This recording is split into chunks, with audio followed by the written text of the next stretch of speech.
It's about winning the hearts and minds of your sellers and also your partner sellers. It sounds simple, it sounds easier said than done. So this will actually be a little bit more tactical. I'll go into exactly that.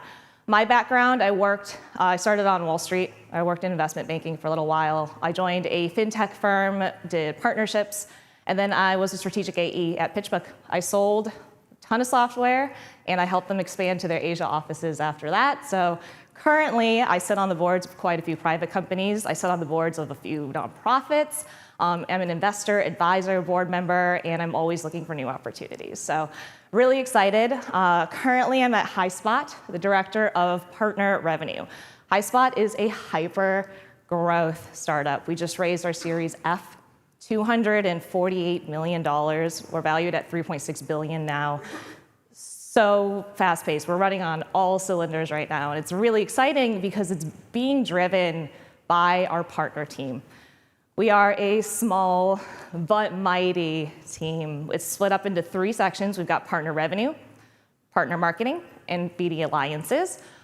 Here with me, of course, is our lovely BD Alliances team. They're supposed to be wearing the t-shirts with my face on it, but they didn't. But if you have questions about our partner program, they're the ones to go to, Chris, Eric, and Alex. So with that, today, we're going to do exactly what I talked about. We're going to figure out how to drive partner revenue. And starting with the SMTM. Anyone know what that stands for? Show me the money, right? Like if you're not in here to figure that out, you're in the wrong place. So Jerry Maguire, great movie. Tom Cruise screaming to his client who's making him say, show me the money. And here at HighSpot, we've seen so much success in what we've done. We saw a 14 percentage point increase in our win rates. So if your close rate at your company was 10% across the board, with partners, it was 24%. It was a huge increase in our win rate.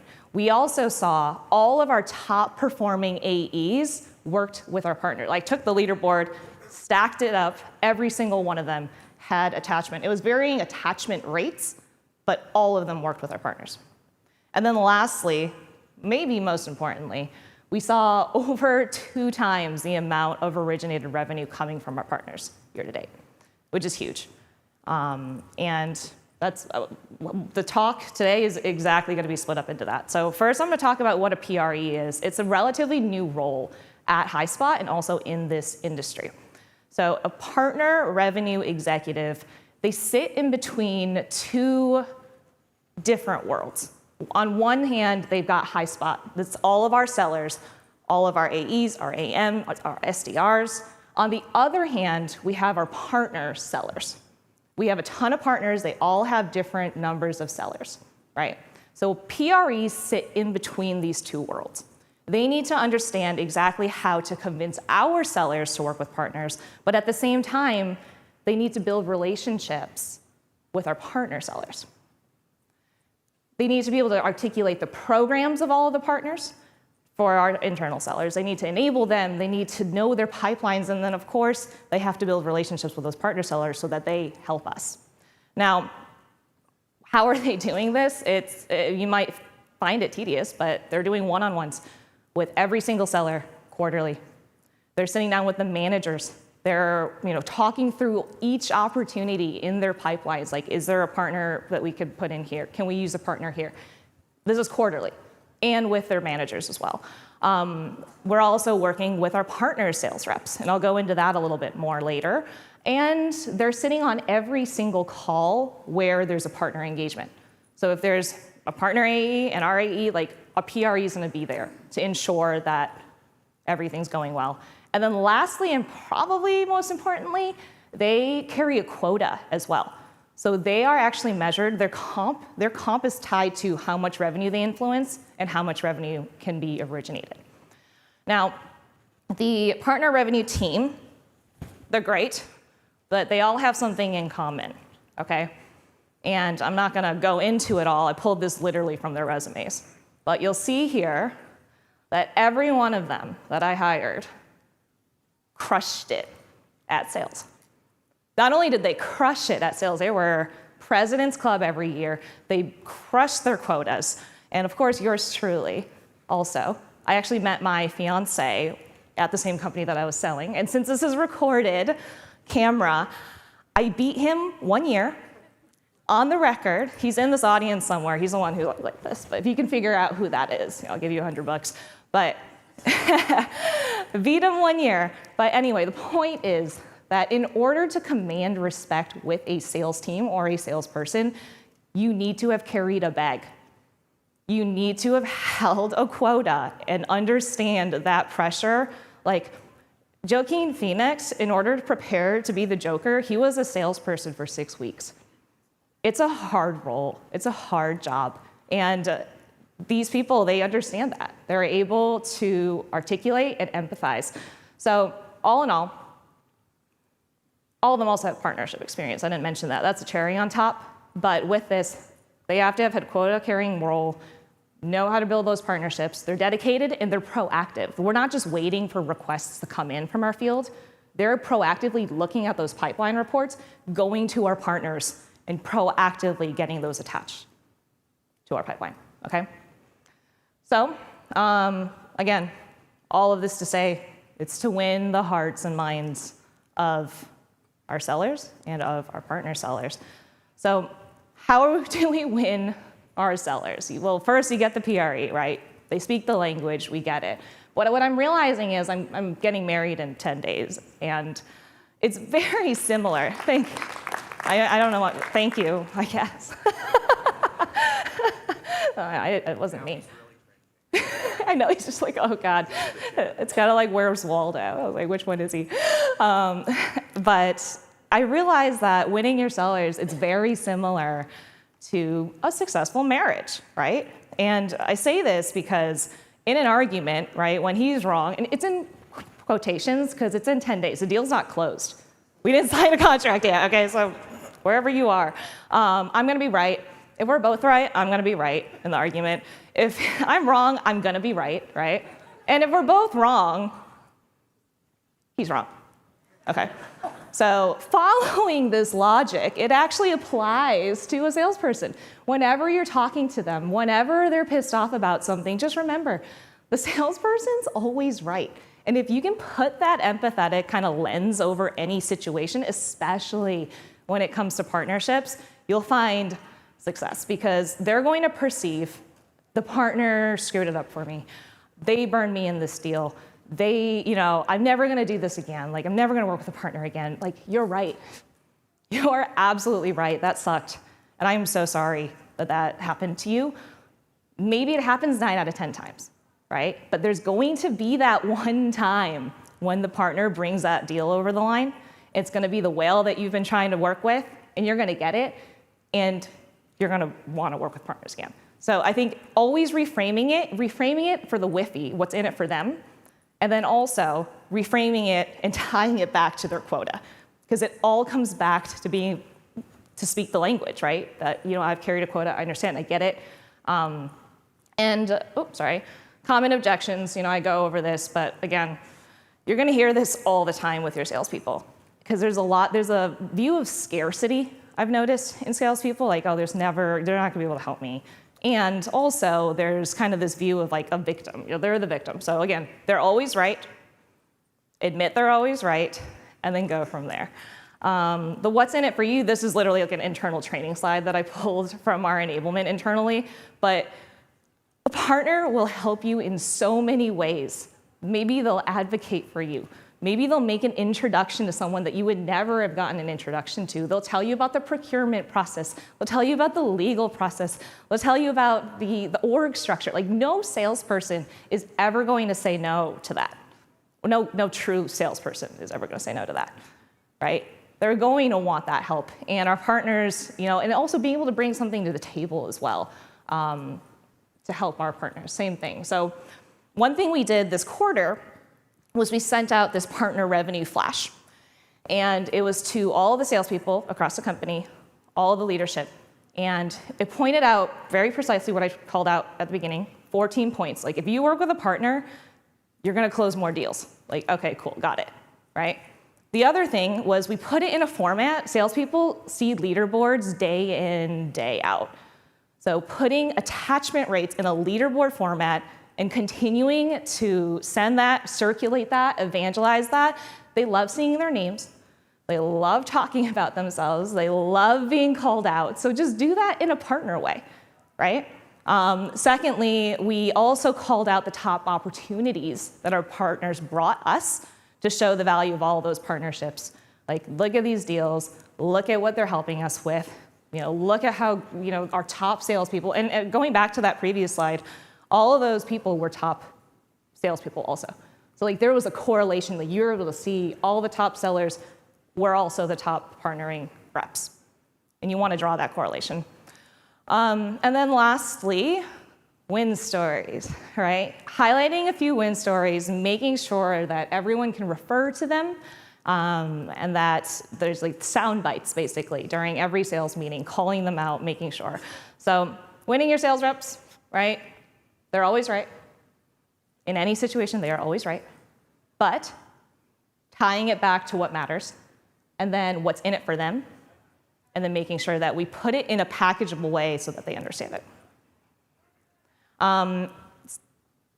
There's a reason that section was before this section, because once your sellers are bought in, and once they're doing what they need to do, there's a whole other side of the coin, right? That first graphic, there's two worlds that we're trying to win over. This second world now, it's dependent on their interactions with your sellers. Because if your sellers are horrible people and not partner friendly, none of your partners are going to want to co-sell with you, right? So my vision, my entire mantra is that HighSpot will have the most partner friendly team in the industry. And to do that, we want to make sure we're respectful. We want to make sure that we're prompt, that we reciprocate everything. And if a rep doesn't do that, they don't get help from a partner anymore. It's quite simple. And one of the newer things that we did this year was a partner connection event. And we've done quite a few of them actually with each of our partners. We brought our reps and their reps together in the same room with mutual pipeline. So they were all invested, right? We brought them to some cool place. We spent a day in the room mapping out, crafting, messaging, joint value, doing joint demos, more of the tactical things. But they built those relationships in that room because salespeople, they will trust each other once they meet their counterparts that also want to help them close that deal. Right? It makes all the sense in the world. I'm not going to go too much into this, but selection criteria, we tried to make sure that it was fair, right? So we mapped out the accounts that were overlapping. We used Crossbeam. And then from those overlaps, we were able to back into which reps to send on this partner connection event. And we've got our SalesLoft partners in the audience, so we're doing one in October. We're doing exactly this exercise. We're mapping out our mutual overlapping accounts, prospects, opportunities. And then from there, we're able to figure out which reps had the most overlaps. And then from there, we were able to figure out who should be in the room. And we want to make sure all of the reps attend at least one of them because they become the subject matter experts. They're going to bring that back to our teams and know a lot about SalesLoft or a lot about one of our other partners. And it works out really, really well because they become the evangelists. And then, of course, the sales alignment piece here is really important. You have to make sure your sales leadership is bought into this as well. Because they're going to be like, well, why should I send my rep and take them out of the field for a day to do this, right? And that ties back into those numbers at the beginning. Increased win rates, we're getting new opportunities, we're closing more deals together, right? So that was selection criteria. And then, of course, this is a sample agenda that we did. And what I liked about this particular agenda was that at the beginning, that joint activity, we actually had the reps write the emails that they were going to send to their mutual prospects or to their mutual opportunities. So they agreed, they're like, okay, yeah, this is what we should write. And they made their own templates together, and then the afternoon, they sent them. It's brilliant. really. Like there's no reason to say no to sending that because they wrote it themselves, right? It's in language that they're okay with. It worked out really well. We track everything. I'm not going to go into the operational pieces of how we track everything. There's another session for that. But it's important to ensure that we can see how many leads we got out of this, how much influence pipeline per connection event. Any like inbound leads, referrals, introductions, we're tracking all of that per event and per any form of partner event that we do. And then, to conclude, I want to leave time for questions because I know I saw some hands go up. If you remember literally nothing else from this, make sure that you put someone in a role that has carried a bag before, that they can empathize with your sales teams. Because as a seller, if you put someone in front of me who had never sold, who is telling me to do stuff, I'm not going to do it. I don't think any seller would. And then also make sure to articulate specifically what is in it for them. And in this case, it's obvious. The partner is going to help you close the deal in all those ways that I had listed, right? Mainstream this attach rate idea. So making sure that, of course,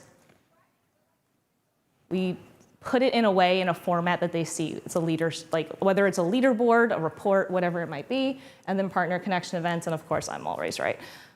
So I want to open it up to questions on any of the things that I mentioned. Yes, go ahead. What's the breakdown? I have two questions. Okay. The first one is, what's the breakdown in cross-selling from an existing partner from customers of yours versus actual co-selling to mutual pipeline? Sorry, yeah, here's the microphone. The first question is, what's the breakdown in cross-selling one solution into an existing customer versus real co-selling into mutual pipeline? So that was question number one. And question number two is, how do you address the issue of a sales rep and a partner like attaching so much that they're like, oh, this like sales lost a great partner, like I'm taking all these leads because this is just a money train? The second question, we actually have like a mechanism where we patch out accounts. It's like a target list per AE, so that'll never happen because certain accounts belong to certain AEs. There's never going to be, and then there's an inbound like lead routing process, so it's completely fair. That we thought about that. We don't want that. The first question, I think it would be like 80-20. 20 being the co-selling, like going in, joint demoing, and then the 80% is us helping them or them helping us. That's what we're seeing. It's a good question. Yeah. Oh, he's gonna run it over. So how are you getting the sales manager buy-in in first connecting partners, because that's like a new thing, and then do they sales managers feel at first that you were like taking time away from their salespeople to do this part, like, yeah, so that whole buy-in. That's a really good question. And it starts with the sales managers. Like, you need sales manager buy-in. And that was my first like order of business. I had reoccurring meetings with every single sales manager. I made sure that I was in all of the senior sales leadership meetings as well. I presented wins, those bite-sized like sound bites, like, oh, Spencer just closed a deal that came from our partner. Like, did you hear about that? Or like, actually, our partner was the one who introduced him to the decision maker, right? We made sure that any, like, you know how they send out win stories or win wires every time they close a deal? Call out the partner in that. The entire company sees it anyway. Call out the partner. Make sure that they mention the partner that helped them if it was an attach. That's major as well. And then also with the managers, some of them were very partner friendly already. They came from other organizations. They had worked with partners before. Some of them did not, right? And there's like, you're taking time, out of our meeting, whatever. It really just takes one win. It just takes one. There's no sales manager who's, and they kind of have that FOMO. Yeah, there's a FOMO with sales managers. So if there's one manager that's doing a ton of partner activity and they're absolutely crushing it, their team's doing well, and you're calling it out, all the other managers will fall like dominoes. Like, they're gonna see that and they're gonna be like, okay, cool, let's sit down with the partner team. And we exposed our crossbeam overlaps only to the managers. We didn't expose it to the reps, and there's a whole reason for that, but we exposed it to the managers, and they have this power. They sense that they're like, oh, I have this information that will help my team, right? Like kind of giving them this ownership of it. And when they sit down in their pipeline reviews with each of our reps, they're pulling up those reports first thing and be like, did you connect with the partner team on this, on this, on this? So we kind of almost like eventually outsourced it to the manager so that the onus was on them. Yes.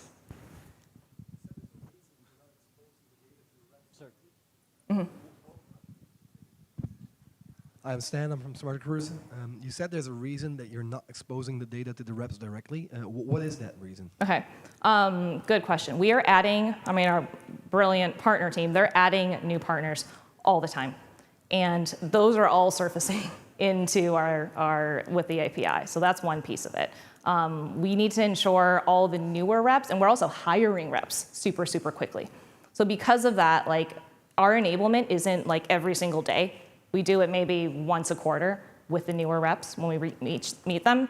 So we don't want them to get all inundated with all this information, not know what to do with it, right, and just get really confused. That's really the main reason. Mm-hmm.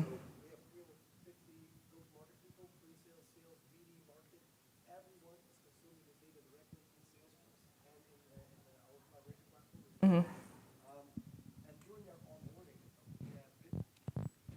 During onboarding and afterwards, during sales training, we have, we embed working with partners in the job description. So it's just part of the job to reach out to partners in your account or partners that are potentially able to get you into the business. So there's a different approach. We try to kind of, like you did, outsource it out of the partner team, become a facilitator and enabler. Yeah. While we hold the Rev org accountable for leveraging the channel directly. So it's interesting. I'm keen to exchange. I'm not saying absolutely. our approach is the best, but I'm keen to understand. I think there comes like an inflection point in most of the partner sales orgs where, with 50 sellers, absolutely open up the gates. I have them do it.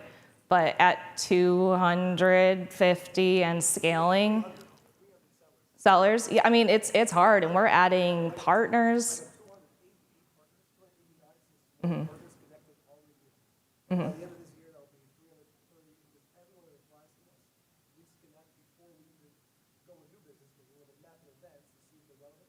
Mm-hmm. So these things are both scaling at the same time, really, really rapidly. We've been seeing fairly positive results, but I'm super keen to understand the opposite approach as well. Absolutely, yeah. I'm definitely not thinking that I'm the golden egg here. We're all learning. But it's nice for us. No, that's super. Yeah, there's one end, there's the other end, there's a hybrid, right? And I've seen companies do all of them. Yeah, go ahead. Let's get the microphone so everyone can hear. We have a couple minutes left, so. It's Daniel here. So I'm really curious to understand what my background's coming from B2B SaaS and MarTech, where we've got traditionally BD, SDR teams that focuses their attention with the AEs to drive demonstrations and those sort of opportunities, and partnerships kind of help with that. I've seen quite a lot of conflict in the past, so I'm really curious to understand is how you've, I suppose, differentiated it or contributed to the SDR success, because I see there's a lot of double, triple attribution issues that I've had in my businesses where ultimately the CRO doesn't want to pay twice or three times for attribution for a source opportunity. So I'm curious to understand if that's something here in the room people have encountered and what tactics or ways to avoid that or change of mentality, that sort of thing. Does that make sense? Yes, that makes sense. We are actually implementing a new campaign structure for all of our partner sourced, and then also any other campaigns like inbound from other marketing activities. There's certain marketing activities I think that they're tiering out as to how the attribution will work. I'm not going to go into the super weeds about it, but across the company, we do have like overarching go-to-market like rules as to which campaigns will trump others. And if they're already in an existing campaign, that's the campaign that it's going to get attributed to, et cetera. Right? So I think it's been determined by, at the company level, SDRs will get paid out. They're going to get paid out regardless, right? And we don't want to put any sales incentives in front of that as to like which one they pursue. So I think, at least at our company, we try to keep it pretty like agnostic in the SDR's sales behaviors. Otherwise, you're going to be driving. Does your SDRs, and I've done in the past, I get my SDRs involved with partners, especially, my world's not tech to tech, it's like tech to SI, service integrators and agencies, slightly different way of partnerships to tech. So I've seen what works well is SDRs are involved as well.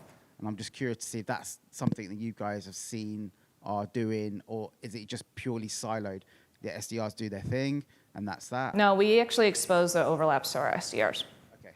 And again, they all have to come through us though, because that is the only way we can ensure that vision of mine, that partner-friendly vision. We don't want a rogue AE or a rogue SDR calling up our partners, inundating them, and putting them in like a 12-step sequence. Like that's like my worst nightmare. If I can prevent that in any way, I will right now. And again, early stages, right? We could open it up. You don't, there's a hybrid.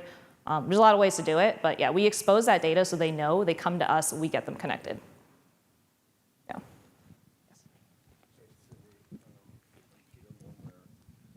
Yeah.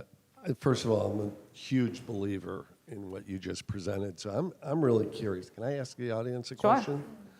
How many of you in this room, your companies are executing to this? What Cindy presented? Okay, cool. I was just really curious because I think what you presented is awesome. Thank you. Of course, thank you. Hopefully next year we'll see everyone's hands up. They're all executing this. Yes, go ahead, sir. What's the percentage of types of partnerships that you're seeing crossover with our partners? So who are you recommending? Are they technology integration partners? Are they consulting and services partners? Can you give me kind of an understanding of the types of partnerships that you're seeing the best collaboration? Yeah, we're seeing a lot of collaboration with our tech partners, of course. Some of them, like SalesLoft, I pointed out, they're built like org structure-wise similar to us, which makes it really easy too. Solution partners, consulting partners also, we are always open to having new discussions with them. And then our sales methodology partners. Because we're a sales enablement platform, we have a marketplace in which a lot of sales methodologies can come in, showcase their courses, and we're seeing a lot of collaboration there with those sales methodology partners. Yeah. Yes.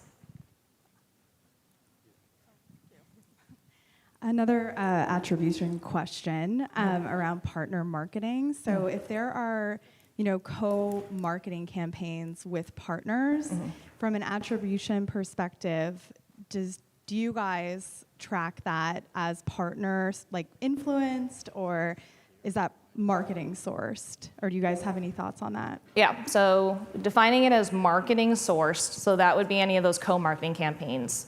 If a partner rep makes a direct intro to a prospect, we call that a PQL, a partner qualified lead. That it's all routed in the same way as any other lead that goes through HighSpot, but we want to make sure that that intro, that warm intro, counts as originated. I think that's like the main difference, is that's what we call originated revenue, is like a warm introduction from a partner AE to our AE. That's like the crux of it. If we can get 1 million of those, I think we'd all be in a really happy place, and that's what we're aiming for. That was the whole point of this whole presentation, if you didn't get that. But yeah, we have 30 seconds. Who's got a quick one? Anyone? Yes. Hey, Cindy, Devin here. Hi, Devin. You have a huge variety of partners. Are all of your AEs able to articulate the value prop of those partners, or is that the role of the partner sales manager? Exactly. The PREs are able to. That's the point. Because it is not scalable to get, 200, 300 AEs to know 100 partners and articulate the value. That is not scalable. And I don't want to fight that battle either, which is why we have the team that we have in place. Sales experience, they understand it, they get it, and they all had partner experience too. So they're able to articulate that.